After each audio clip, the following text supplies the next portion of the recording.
warahmatullahi wabarakatuh. Hamdan wa syukran lillah, salatan wa salaman ala rasulillah, alladhi wa mawalah, la hawla wa la quwwata illa billah. Amma ba'd. Dewan juri yang arif lagi bijaksana, hadirin wal hadirat rahimakumullah. Berbicara tentang pemimpin.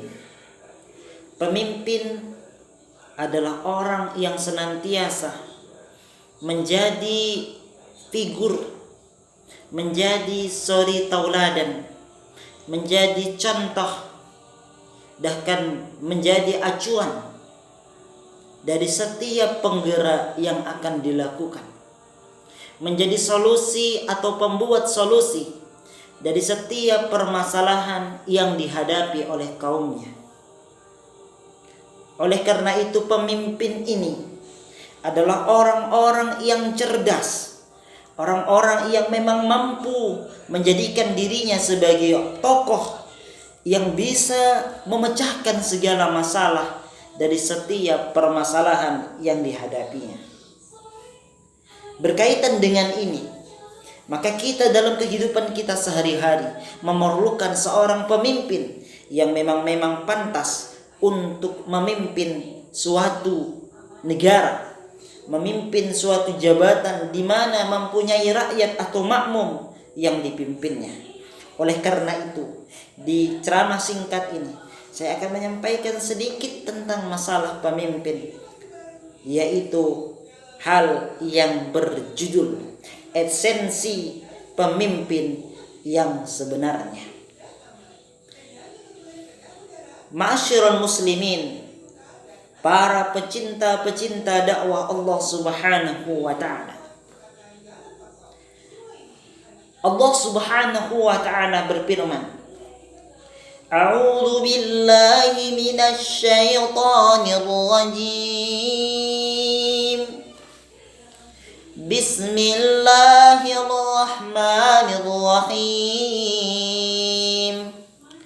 Laqad kana lakum fi rasulillahi uswatun hasanah liman kana yarjullaha wal yawmal akhir wa dzakarallaha katsiran. Sadaqallahul azim. Sungguh pada Rasulullah Shallallahu Alaihi Wasallam itu adalah terdapat suri tauladan yang baik bagimu. Oleh karena itu ini adalah landasan kita untuk berkiblat kepada Rasulullah Shallallahu Alaihi Wasallam, di mana Rasulullah adalah pemimpin yang terbaik. Pemimpin Rasulullah ini adalah pemimpin di rumah tangganya. Dia di rumah tangganya hebat, di luar pun hebat, di kantornya hebat, di luarnya pun hebat, panglima perang pun hebat. Semua aktivitas kehidupan Rasulullah adalah orang yang terbaik.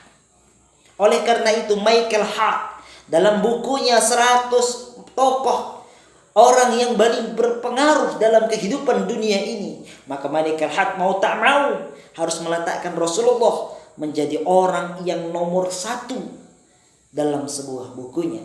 Walaupun dia orang Yahudi, walaupun dia orang Nasrani, tapi dia tak mau berbohong siapa orang yang paling berpengaruh.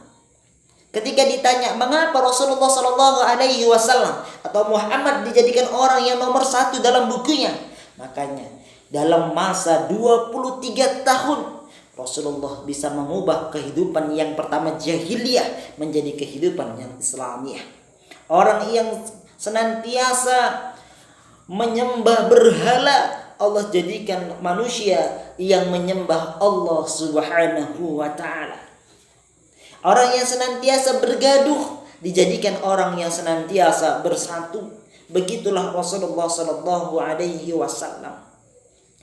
Kenapa Rasulullah ditempatkan benar-benar pada posisinya, benar-benar pada keahliannya, benar-benar kepada esensi kehidupannya. Oleh karena itu, seorang pemimpin sebenarnya harus benar-benar ahli dalam setiap hal yang dia pemimpin, yang ia pimpin. Sebagaimana sabda Rasulullah sallallahu alaihi wasallam, "Idza mushidal amru ila ghairi ahliha fantazirus sa'ah." Apabila suatu urusan diberikan kepada orang yang bukan ahlinya, maka tunggulah masa kehancurannya. Apa sebenarnya syarat-syarat orang pemimpin, atau syarat atau etika atau ciri-ciri orang yang pemimpin yang sebenarnya?